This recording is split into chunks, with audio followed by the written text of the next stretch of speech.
Hello, I hope you're doing great. And today we're gonna talk about the time from this book, Oxford Word Skill. You can see this book. You can download this PDF from anywhere you want. Now let's move the topic. Gəlin birlikdə mövzuya baxaq. Vaxtı necə demək lazımdır? Ümumiyyətlə saatı necə soruşmaq lazımdır? Mövzu budur. İlk olaraq baxırıq ki, saatı deyərkən biz iki cür sualdan istifadə edə bilərik. What is the time və what time is it? Hansı sizə rahatdırsa onu istifadə edə bilərsiniz. Ən asandır saat deyəndə, məsəl üçün saat 5-dir. It is 5 o'clock, yaxud saat 4-dür. It is 4 o'clock. Əlbəttə ki, saatı demək üçün ilk öncə biz rəqəmləri bilməliyik. Rəqəmlər də burada mövzuda izah olunubdur. Hər biri var. 1, 2, 3 artıq bütün hamısını bildikdən sonra saatı rahat bir şəkildə deyə bilərsiniz. Çox kiçik bir qaydası var ki, bunu bilsiniz sizin üçün easy peasy olacaqdır. Yəni, deməli, saatın tam saat olduğunu demək üçün it is 4 o'clock, it is 5 o'clock deyəcəksiniz. It is 6 o'clock, it is 8 o'clock. Lakin, əgər qalmışı və yaxud işləmişi demək istəyirsinizsə və yaxud yarısını demək istəyirsinizsə, diqqət etməli olduğunuz incə məqamlar var. İlk öncə gəlin başlayaq. Saatı deyərkən it is ifadəsindən istifadə edəcəksiniz. Bu təkcə saat üçün deyil, günləri deyərkən, ayın tarixini deyərkən, hava proqnozunu deyərkən də bu qəlibdən istifadə edəcəksiniz. Növbəti isə past. İşləmiş deməkdir. Daha sonra half past. Half past yarısı deməkdir. To isə qalmış deməkdir. Deməli, past işləmiş, half past yarısı, to qalmış. İndi gəlin birlikdə baxaq ki, bunu necə istifadə edə bilərik cümlə daxilində. Diqqət edək bura. Və bir şey unutdum demək. Bildiyiniz kimi rəqəmləri deyərkən biz həmişə bildiyimiz rəqəmlərdən istifadə edəcəksiniz. Məsəl üçün 14 demək istəyirsinizsə 14 deyəcəksiniz. 14. Rəqəmləri öyrənirsiniz və necədirsə elə deyəcəksiniz. Bir dənə istisnamız var. 15-i deyərkən quarter deməlisiniz. Yəni, bir dənə istisna budur. 15-i deyərkən quarter deyəcəksiniz. Bu sadəcə saatı deyərkən olur. Yəni, başqa, məsəl üçün 15 alma demək istəsəniz, onda 15 apples deyəcəksiniz. Yəni, burada heç bir dəyişiklik yoxdur.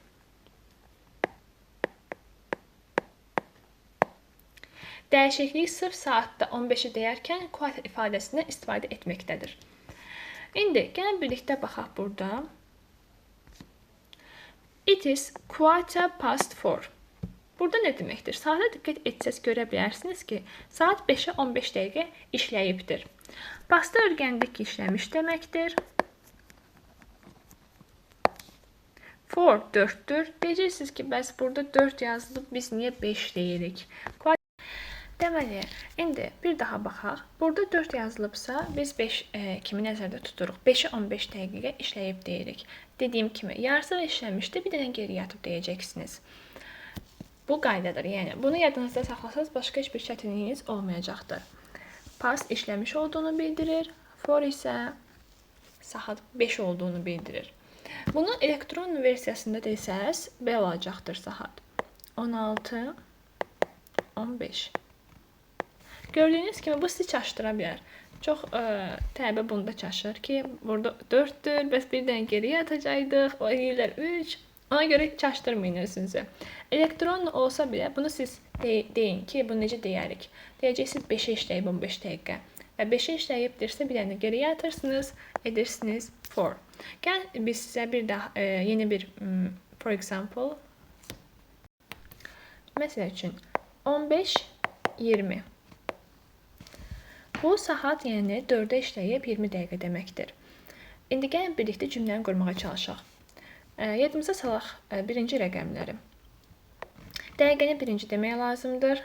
20 dəqiqəni də necə deyəcəyik? 20. Və ilk başda demişdik ki, cümləyə it is-lə başlayacağıq. Saatı, günü, ayı, tarixi, yəni tarixi deyərkən, hava proqnozunu deyərkən it is ifadəsindən istifadə olunur. It is, sonra dəqiqəni deyirik, 20. Daha sonra işləmiş olduğunu demək lazımdır. It is 20 past. İndi bu saata baxırıq, necə deyərik bunu? 4-ü işləyib 20 dəqiqə. Deməli, 4-ü işləyib deyiriksə, bir dən geriyə atırıq, eləyir 3. 3-ə də ingiliscə 3 deyilir. Ümid edirəm, bura kimi sizə aydındır. İndi isə gəlin yarısına baxaq. Yarısını deyərkən bizə half past ifadəsi lazımdır. Burada diqqət etsəz, görəcəksiniz ki, yenə burada saat 5-in yarısıdır. Amma burada gördüyünüz kimi 4 yazılıbdır. Gəlin birlikdə indi buna baxaq.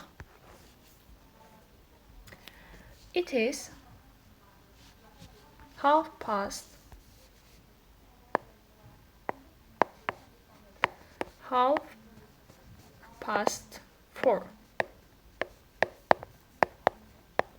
Sizin üçün daha da aydın olsun deyə bura elektron versiyasında yazın. Elektron versiyası 16:30. Burada gördüyünüz kimi elektron olduqda yerində qalır, for, amma biz deyiş necə deyirik, 5-in yarısı. Yenə ifadə it is-lə başlayırıq. It is. Daha sonra half past, yarısı olduğunu qeyd edirik və sonda isə saat deyirik. Son olaraq isə bizə lazımdır qalmışı öyrənmək. Qalmışı demək üçün isə to ifadəsini istifadə edəcəyik. Gəlin birlikdə indi buna baxaq. Burada görə bilərsiniz ki, yazılıbdır. It is 4:45. Sizinlə birlikdə öyrəndik ki, quarter ifadəsi 15 dəqiqəni nəzərdə tutur. 5 isə, indi bura diqqət edin. Qalmış, elə adı üstündə rəqəm olduğu kimi qalır. 5-ə qalıb 15 dəqiqə deyiriksə, ingilis dilində də 5-ə qalıb deyəcəyik. Heç bir şey dəyişmirik. Yəni geriyə yaxud önə heç bir rəqəmə atmırıq. Sadəcə elə 5 demişiksə, 5 də yerində olduğu kimi qalacaqdır. 5-ə 15 dəqiqə qalıb. Gəlin indi bir neçə misala baxaq. İndi isə gəlin bir ifadəyə, bir saatı özümüz deməyə çalışaq. 14:35, yəni burada 3-ü işləyib 25 dəqiqə. Deməli, yenidən ifadəmizə it is-lə başlayırıq. Sonra dəqiqəni deyirik. 25 dəqiqə qalıbsa 25 dəqiqəni demək lazımdır birinci. 25. Daha sonra isə biz saatı deməliyik. 3-ə qalıb 25 dəqiqə ilə 3 də olduğu kimi qalacaq burada. 3. Elektronla ilə özünüzü çaşdırmayın. Hər zaman elektron saat gördükdə, yəni siz onu çevirin. Deyin ki, necə deyərəm mən buna 3-ə qalıb deyəcəyimsə, 3 kimi də burada qalacaqdır. Adı üstündə, saat ilə qalır yerində. Heç bir dəyişiklik edilmir. Deməli, burada kiçik bir nüans var ki, onu da qeyd etməliyəm. Minutes ifadəsini biz nə vaxt istifadə edəcəyik? Gəlin bura diqqət edək. Deyir ki, it is 3 minutes to 7. Bildiyiniz kimi, biz saatı deyəndə saat 5-5, yəni dəqiqələr daha doğrusu 5-5 ifadə olunur. 5, 10, 15, 20 və 25. Və yarısı bildiyimiz kimi, yarısını da half pastla deyirik. 30 dəqiqə demirik yəni onu. Amma biz aralıqdan bir rəqəm desək, məsəl üçün 3, buradan 12 və yaxud 17, yəni bu aralıqdan bir rəqəm deyiriksə, onda minutes ifadəsini istifadə etməliyik. Bu məcburiyyətdir. It is 3 minutes to 7. Burada artıq deyir ki, 7-yə qalıb 3 dəqiqə. Gördüyünüz kimi, bu artıq 5 dəqiqə deyil, 5-5 artmayıb bu rəqəm. 3 dəqiqədir, ona görə 3 minutes ifadəsini istifadə edəcəksiniz. İndi isə gəlin bura baxaq. Günün vaxtlarını demək istəyiriksə, məsəl üçün, səhər demək istəyiriksə, in the morning, günorta in the afternoon, axşam in the evening və gecə at night. Fikir verin, burada hamısında indir, amma burada ətdir. Yəni bunu yadınızda saxlayın, diqqət edin. Daha bir şey, günorta saat 12 olduğunu demək istəyirsinizsə, midday ifadəsindən istifadə edəcəksiniz. Bunu daha çox yadda saxlamaq istəyirsinizsə, middle ifadəsində yadınıza sala bilərsiniz. Middle orta deməkdir. Elə bir düşünün ki, günün ortasıdır da, yəni midday. Day özü gün deməkdir.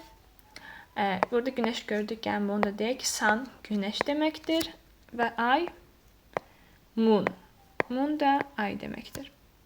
Midnight-a da gəlin baxaq. Midnight yenə gecə yarısı deməkdir. Deməli, midday oldu, günorta saat 12 olduqda biz istifadə edirik bunu. Midnight isə gecə saat 12 olduqda istifadə edəcəksiniz.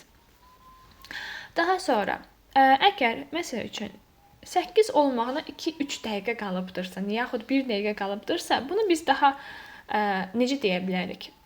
Bunu demək üçün nearly, almost ifadələrindən istifadə edəcəksiniz.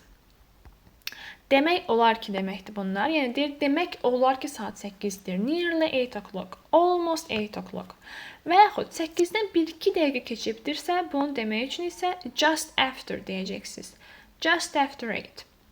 It is just after 8. Okay.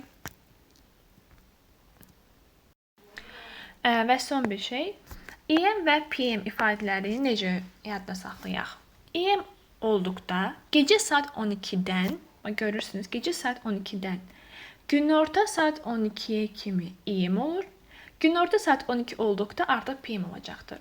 Günorta saat 12-dən gecə saat 12-yə kimi də PM ifadəsindən istifadə edəcəksiniz. Ümid edirəm, bura kimi sizə aydın oldu. Hər hansı bir sualınız olsa, başa düşmədiyiniz məqam olduqda bildirə bilərsiniz, yorumlara yaza bilərsiniz. Hamısını cavablandıracağım. See you later.